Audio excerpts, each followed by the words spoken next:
noches, edición número 598 entre ustedes y nosotros. Buenas noches, Buenas Osvaldo. noches, Vamos a presentar a nuestro invitado ya al comienzo. Hoy tenemos la presencia de Jesús Rodríguez, que va a estar a lo largo de todo el programa, porque realmente es un gusto tenerlo en el programa y además puede hablar de cualquiera de los temas que nosotros abordamos. Y mejor. Y mejor. O sea que es como somos tres que conducimos el programa. Jesús Rodríguez, no hace falta que lo presente, ministro de Economía, diputado nacional, y un hombre muy vinculado siempre y comprometido con los derechos humanos, no como algunos que empezaron a cacarear este tema en los últimos años, sino que él ya venía trabajando en la APDH en los años duros, en los años difíciles, en los años en que se podía pagar con el cuero, con la vida, la participación en todo lo que era el campo de los derechos humanos. Y me consta que así ha sido porque yo a veces he contado recursos de habeas corpus y ahí sentía hablar de él. Yo estaba más en la profesión cuando en aquella época interpuse 3 recursos de habeas corpus por amigos que habían desaparecido y que afortunadamente fueron recuperados, se pudo hallar su paradero, después por supuesto de haber sufrido todo tipo de vejaciones, pero por lo menos aparecieron con vida, que es lo que nosotros estamos también acá queriendo, como todo argentino bien nacido, que aparezca Santiago Maldonado, como muchos otros argentinos que han desaparecido y crímenes que no se han esclarecido, como el caso de Alberto Natalio Nisman. Y en este punto me parece que lo que ha sido aberrante en estos días ha sido todo lo inherente a la manipulación política que se hizo del caso Maldonado por parte de sectores del kirchnerismo, fundamentalmente, y también esta intromisión que se hizo en las currículas educativas, sobre todo en los niveles donde no se ha despertado en el chico la inquietud de que trasladara él, sino que ya venían violando lo que entendemos que es lo tan declamado, el declamado principio de la autonomía en materia educativa, se ha hecho como cartas dogmáticas, como guías doctrinarias para tratar el tema Maldonado, cuando no era algo que había despertado ocasionalmente la inquietud en los chicos de las escuelas, porque justamente creo, vos y yo que venimos de un colegio donde siempre lo decimos y con orgullo nos enseñaron a desarrollar lo que era el pensamiento crítico, palabra que cuando yo llegué al colegio, me refiero a Nacional Buenos Aires, ignoraba de qué se trataba esto. Y justamente lo que había era como un pacto donde uno muchas veces traía inquietudes de su casa, inquietudes de temas. Yo me acuerdo cuando fue el tema de que la gente empezaba a comprar dólares, que era como algo que nos parecía un avasallamiento sobre la soberanía monetaria argentina. Y me acuerdo que le empezamos a preguntar a un grupo de alumnos en el colegio de los profesores, pero una inquietud nuestra. Y ahí se empezó a debatir. Yo digo, qué rico hubiera sido si a partir de una inquietud de algunos de estos chicos, sobre todo cuando uno está hablando, creo que bueno, el nivel preescolar, el nivel de jardín de infantes me parece que esto está totalmente alejado, pero haberlo esto introducido en los niveles primarios de la educación es grave. Y haberlo introducido con un sesgo marcadamente, ya dando por supuesto hechos y circunstancias fácticas que todavía no están acreditadas, pero hubiera sido... Creo que es lo peor. Eso es lo peor. Más allá de que fuera una cuestión... Porque se podía haber hecho para aprovechar, por, no. por ejemplo, el uso de la fuerza por parte del Estado y hasta qué punto no tiene que tener límites ese uso de la fuerza, el derecho de respetar al prójimo, haber hablado de los derechos humanos, del funcionamiento de la justicia, si estaba actuando la justicia en este caso. Claro, lo peor es que se dio ya por sentado que fue la gendarmería, que fue secuestrado, torturado y asesinado, y así se lo decían a los chicos. Este es el problema respecto de algo que está siendo materia de investigación y no hay hasta ahora ninguna prueba que diga eso. Si la hay, entonces, por supuesto, deberá responsabilizarse a quien corresponde, pero por ahora no la hay. Con esa lucidez que maravillosa que le dio la vida y le dio el dolor, y le dieron los años, Graciela Fernández Mejide señaló que estábamos violando el Pacto del 83. El Pacto del 83, es algo que a lo mejor hay gente que lo ignora, pero el Pacto del 83 era enterrar definitivamente la violencia. Y cuando uno habla de esto, habla de terminar con este odio irracional, estas besarías que hemos escuchado en los últimos días. Un actor, Gerardo Román, hablando que hay tufillo de Falcon Verde, sin patentes, que chupan a la gente por la calle. Esto es grave, porque esto es querer comparar lo que fue una dictadura militar, la más aberrante de toda nuestra historia, con un gobierno elegido democráticamente y un gobierno que está actuando tan democráticamente que el diálogo, el buscar permanentemente consensos, lo ha llevado a no poder aplicar alguna de las políticas de Estado que le hubiera realmente hubieran sido necesarias para poder desarrollar su programa de gobierno.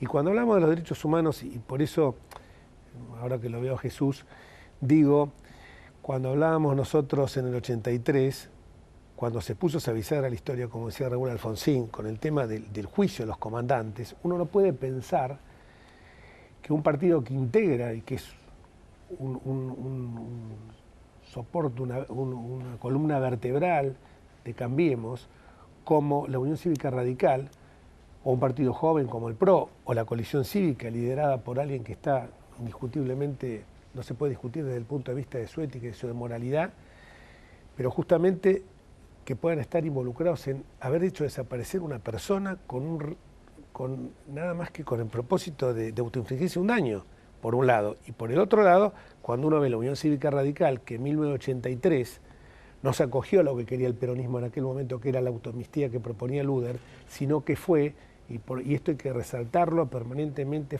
y esto fue la primera vez en la historia, porque ni siquiera el tema de Nuremberg es comparable con el juicio de los comandantes en jefe. Esto demostró que, como decía, somos la vida, somos la paz. Veníamos por la vida y veníamos por la paz y queríamos dejar atrás ese pasado sórdido de muertes violentas, asesinatos y de violencia política. Y creo que vos has sido un adalid en todo esto, con tu presencia, con tu activismo, con tu participación en aquel gobierno, cuando eras diputado muy joven, por cierto.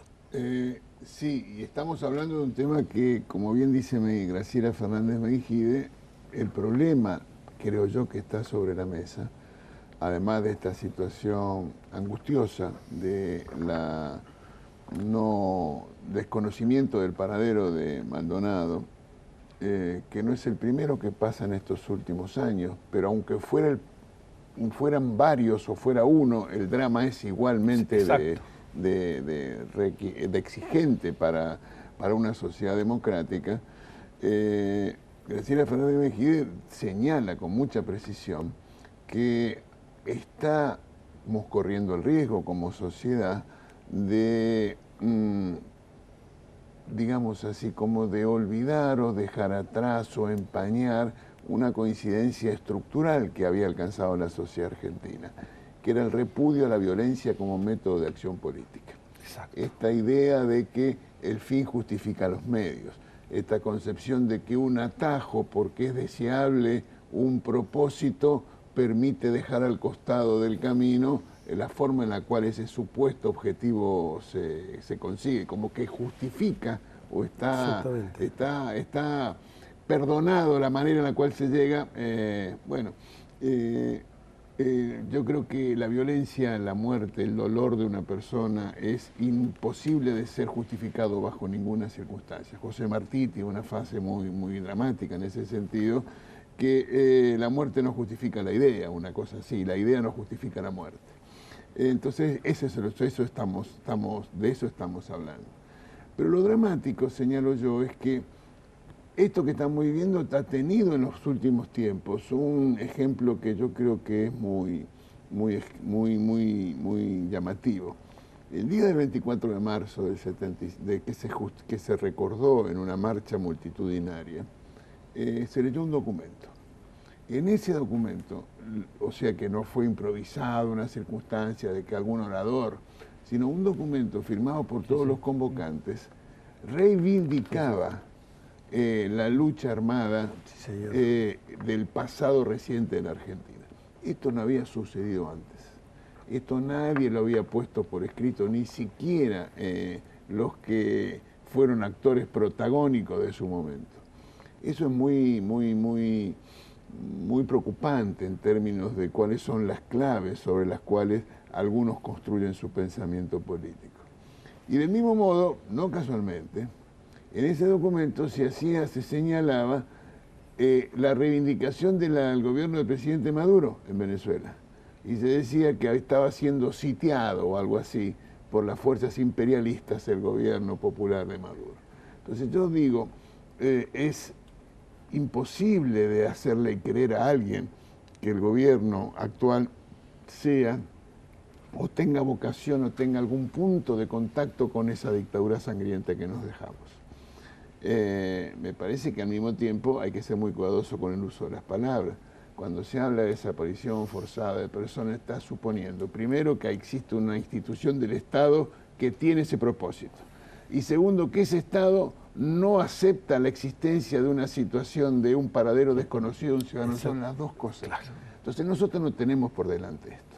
Entonces a mí me parece que es importante la prudencia, es importante la necesidad de comprometernos todos en el reclamo de empeñar todos los esfuerzos del Estado para conseguir la mayor información y el pronto esclarecimiento del episodio, pero al mismo tiempo no recurramos a caricaturas o descalificaciones que le hacen muy mal a la convivencia democrática. Seguro, seguro. Uno a veces piensa que esto es consecuencia también de que el relato sucumbió, el cuadro apocalíptico que pensaban con el Club del Helicóptero no se dio, que los resultados electorales confirmaron la derrota en las urnas del kirchnerismo y que entonces hoy, que eso es lo más peligroso, que no sé, el fin de semana uno lee tantos editoriales, alguien decía que la violencia está viniendo, estos demanes vienen ahora para quedarse, y esto es a uno lo que realmente lo preocupa, a los que hemos vivido esta época. Y entonces uno dice, qué bastardo es todo esto, ¿no es cierto? Porque aprovecharse, perdiste una elección y entonces lo que decía la palabra que empleaba Jesús, el atajo que hiciste bien en recordado del 24 de marzo. Sí, realmente sí, cuando ese uno ve, documento fue tremendo. Fue tremendo. Cuando uno ve una situación que en el país estamos viviendo plenitud y restablecimiento de las instituciones del Estado de Derecho por un lado, mejoras económicas que se van viendo después de 12 años donde no supimos aprovechar los precios fabulosos de los commodities para desarrollar. Una vez va al Uruguay, ve lo que han hecho los uruguayos, y no se trataba de tener magos ni talentos especiales en materia económica. Sí, pero todo eso es discutible en el marco de la democracia. Seguro, Nosotros seguro. creemos que efectivamente es así, otros podrán tener otra visión de la política económica, pero lo que no se puede es asociar a través de palabras como desaparición forzada a un gobierno plenamente democrático como este, con el gobierno de la última dictadura militar, que es el propósito evidente que tienen estas operaciones. Pero vos haces el setentismo amarillento que yo a veces veo en los WhatsApp que recibo, Osvaldo, las críticas. Este gobierno desde el primer momento, Cristina Fernández se encargó de legitimizarlo, desde el momento que no quiso entregar los atributos presidenciales. Eso no ocurrió ni en situaciones que eran mucho más graves que esta. Pero vayamos a la realidad, vayamos como... No, porque a veces uno se queda ve por el espejo retrovisor y te quedas mirando el pasado, y la verdad que aunque estemos grandes hay que mirar el futuro, por nuestros hijos, por nuestros nietos, y sobre todo porque hubo una elección que realmente convalidó al gobierno, ¿no es cierto? Con valores importantes de guarismos que hacían, cuando estaba mirando, hacía recordar a los resultados electorales que obtuvo Raúl Alfonsín en la primera elección de medio término, o en ese momento un tercio de término, donde vos saliste triunfante como candidato a diputado. No, yo no fui candidato, fui candidato en el año 87. En el 87, en el 85 no. Pero bueno, en ese momento realmente se vivió y yo creo que a partir de ese momento empezaron distintos actores de la economía y de la sociedad a esmerar ese gobierno. O sea, y poniéndole metas que uno sabe que las metas de hoy para mañana, un apuro, y la verdad que eso hizo también... Bueno, antes de esas elecciones, vos lo recordarás bien, hubo toda una serie de episodios de violencia. ¿Te acuerdas que había bombas en las escuelas? Así es. O sea que hay cierto paralelismo, no digo sea lo mismo. Amenaza y sembrar incertidumbres y temores exagerados o infundados, y campañas de desinformación. Bueno, estamos acostumbrados, y creo que lo peor que nos podría pasar es no darnos cuenta de que hay un modus operandi de parte de algunos sectores políticos que pretenden generar una situación de zozobra, de angustia, de desesperación, que que por suerte la inmensa madurez de los argentinos, de la mayoría de los argentinos, ha dado una desmentida en la práctica y en los hechos con la elección de los otros días a esa circunstancia. Que ha significado, me parece a mí, tal vez lo más importante, una aceptación no de una política económica, una política social explícita. Me parece que es una cosa anterior. El reclamo, el requerimiento, la exigencia social de constituir una sociedad en la cual todos tengamos un lugar sobre la base del respeto a las instituciones democráticas y con un criterio de tolerancia sin ningún tipo de discusión.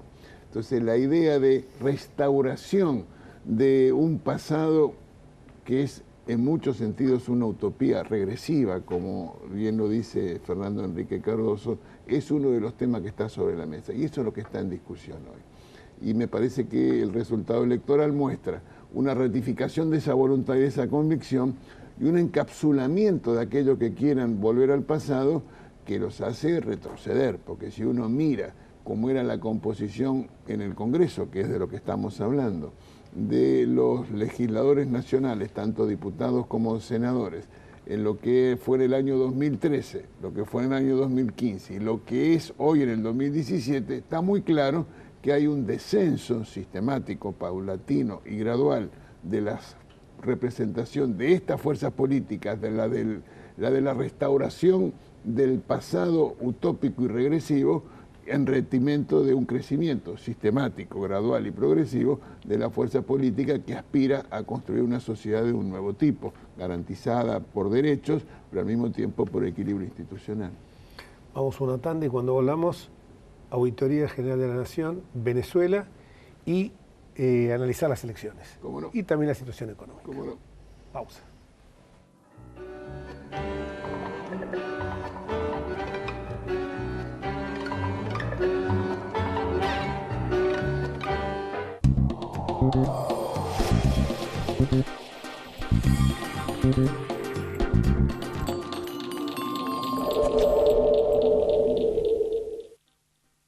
Esta es la bolsa de valores, la de los valores que realmente importan. Un lugar donde se invierte en las acciones que nos hacen crecer como personas. Aquí encontramos a los inversores de la vida. Yo me convertí en inversor de la vida cuando entendí que no me estaba comprando un auto, no. Estaba invirtiendo en conocer lugares nuevos y que no estaba levantando 4 paredes. Invertí en mi propia historia familiar. Empecé a invertir en las cosas que realmente te importan, porque de eso se trata la vida, ¿no? De vivirla. Escribanos en tu ciudad. Nuestro consejo es prevenir problemas. Colegio de Escribanos de la Ciudad de Buenos Aires. Consejo Federal del Notariado Argentino.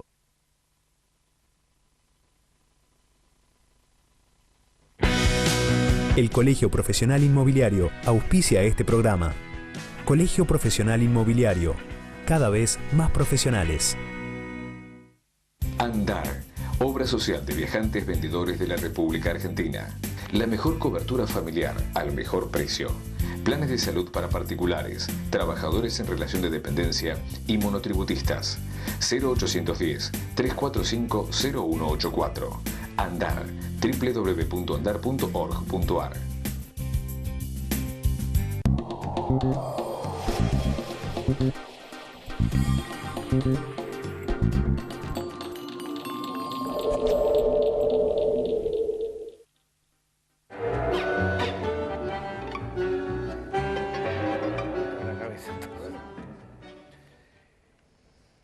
Y hablamos de dictaduras, y entonces me parece que hoy en la región hay un totalitarismo exacerbado que ya no reconoce ningún límite ni vallado, que es el de Venezuela.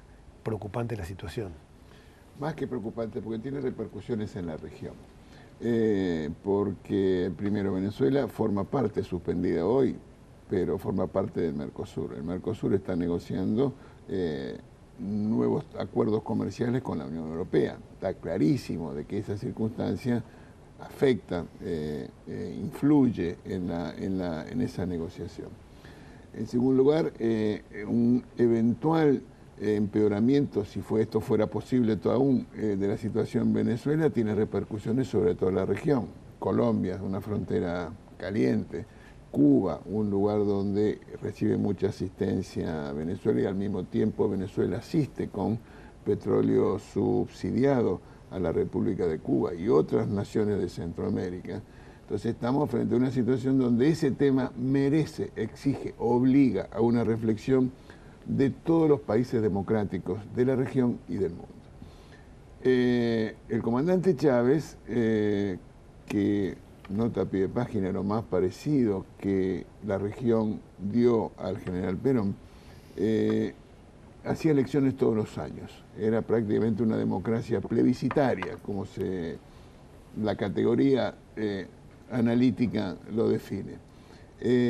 Bueno, su sucesor, el presidente Maduro, pierde las elecciones. Y pierde las elecciones y como sabe que va a volver a perder, no convoca las elecciones. Entonces, ¿en qué estamos en Venezuela? Se trata de un régimen que alguna vez ganó, que luego perdió, entonces se transforma en lo que Schmitter llamaba democradura, una institución que surgió de la democracia, pero al mismo tiempo tiene actitudes, vicios, deformaciones, patologías que lo transforman en eso, en un mix irreconocible. Entonces me parece claramente que hace falta que no aflojen los países democráticos en la región en generar condiciones para que Venezuela, dentro de los cauces que las instituciones prevén, encuentre solución a sus problemas. Claramente es imposible de pensar que una sugerencia como la del presidente Trump de encontrar un camino distinto pueda ser aceptable, por supuesto para los venezolanos y tampoco para los países de América Latina, y el gobierno del presidente Macri lo hizo saber de manera explícita a través de sus funcionarios. Así que me parece que es un tema serio, es un tema complejo, es un tema con derivaciones, y creo que el gobierno de nuestro gobierno, el gobierno de la Argentina, está haciendo lo que corresponde. Bueno, ahora sí, que quería preguntar dos en una. ¿Cómo es tu análisis de las elecciones, de las PASO y de cómo ves las proyecciones para las generales? Y dentro de eso, ¿cómo ves a la Unión Cívica Radical dentro de Cambiemos y en el marco también de esta renovación parlamentaria? Al gobierno le fue razonablemente bien en la elección, porque si hay algo que daba claro es que era un gobierno que el del presidente Macri, que no solo era un gobierno surgido por primera vez de un balotaje, no solo era un gobierno que tenía una impronta distinta de una coalición, sino al mismo tiempo se trataba de un gobierno. Se trata de un gobierno que al inicio de su gestión no tiene, en toda la historia de la Argentina, mayoría en ninguna de las dos cámaras. Entonces eso lo obliga a una acción política madura, en el cual no haya lugar a los dogmáticos, los fundamentalistas, que vienen con un manual y dicen hay que hacer esto y usted si no lo hace es alguien que le falta coraje. Uno ha visto gente por televisión diciendo estas cosas. Y del otro lado alguien lo que dice, mire usted la verdad que tiene que hacer, no tiene que tener, tiene que encontrar una manera en la cual discutan. Bueno, aquí se trata de políticas públicas. Las políticas públicas requieren que sean técnicamente eficaces y políticamente viables, si no, no lo son. Seguro. Y el gobierno está tratando de llevar adelante esa situación. Al mismo tiempo, el resultado electoral abre más espacio político para encontrar mayores lugares de coincidencia con otros actores políticos. Creo que el gobierno cometería un error, creo que no lo va a hacer, si repitiera un diagnóstico que solo el resultado electoral produce consecuencias favorables. Esto en algún punto algunos de los funcionarios del gobierno lo pensaron al inicio de la gestión, que el cambio de la administración, que el nuevo presidente iba a generar el oxígeno y la credibilidad y la confianza que íbamos a tener resultados inmediatos. Esto no es así y tampoco será así, aun cuando ganemos la elección del próximo mes de octubre. 22 de octubre. Hacen falta una mirada a largo plazo, de perspectiva histórica, estratégica, para dar vuelta a la página del populismo. En ese sentido, el radicalismo fue, sin duda, el que dio la vuelta a la página de la violencia política y de las dictaduras en el 83. Hoy la misión histórica del radicalismo es contribuir a que demos la vuelta a la página del populismo en la Argentina, que es la deformación que nos ha impedido asegurar los beneficios de la libertad y del progreso para todos los argentinos. El radicalismo le fue muy bien en esta elección, muy bien. Aumentó su contingente legislativo, tanto en diputados como en el Senado, encabeza las listas de diputados nacionales en 2 de cada 3 distritos. La mitad de los distritos donde se eligen senadores son radicales los que la encabezan. Aumentará su presencia en el Congreso. Ha ganado las capitales de, creo que son 14 ciudades capitales de provincias. Aumentó su representación en todas las legislaturas y en todos los consejos deliberantes. En definitiva, es un actor protagónico, decisivo, en este esfuerzo en el cual estamos involucrados. Siempre hablamos de que era los 3 pasos, la coalición, primero, lo que decía Ernesto Sanz, la coalición electoral para constituir una mayoría legislativa y ahora consolidar lo que sería una coalición política. Así es. Ese es el desafío. Acá creo que la sociedad argentina, sí creemos que, como creemos nosotros y como es un valor extendido, que las circunstancias institucionales son más relevantes que la dotación de los recursos naturales de un país para pensar en la solución de los problemas económicos y sociales. Entonces el papel del radicalismo es decisivo. Y para eso lo que hace falta es precisamente el desafío del gobierno, o de Cambiemos, es constituirse como una coalición política, un nuevo estadio, un paso más. Y también hace falta, digámoslo, si queremos ser exitosos como sociedad en una democracia que es el más exigente de los sistemas políticos, que la oposición también esté a la altura de las circunstancias. Exactamente, para permitir una alternancia en un futuro y no que pensemos entronizar un partido, porque sabemos que esto siempre termina mal, como termina mal la irracionalidad en la política. Así es. Gracias. Muchas gracias. Me olvidé de decir, no quedó tiempo ya, que hoy Jesús Rodríguez es auditor, es uno de los que integra el colegio de los 7 miembros de la Auditoría General de la Nación, una tarea, por cierto, ímproba, y que realmente está siempre en la actividad permanente, en la vocación política, que uno, como una vez un dirigente radical le pregunté, ¿te vas a retirar algún día de la política? Y me dijo, el día que me saque con el cajón para adelante, César Torres era, que me decía eso, justamente un gran dirigente de la Unión Cívica Radical, y creo que cuando uno tiene esta vocación por la cosa pública, le sigue dando para adelante. Así es. Y nosotros vamos hasta el próximo martes, si Dios quiere. Chao.